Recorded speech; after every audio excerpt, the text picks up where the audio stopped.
So what Suke has been doing and been working on has been throwing dead trees into the ravine. And what this does is it reroutes the water. It creates biofilm in the water, increases biodiversity. It just creates more balance in the ecosystem. Like I did the little tour and I learned a lot about forests. And it was really interesting to me because I grew up in a forest. I really like the importance of creating environments for baby fish in order to thrive.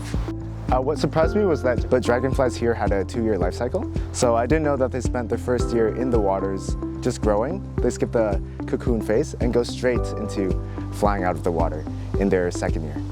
I found it useful because sometimes you see works when you're in nature and you don't really understand why they're being done. It was very educational for me.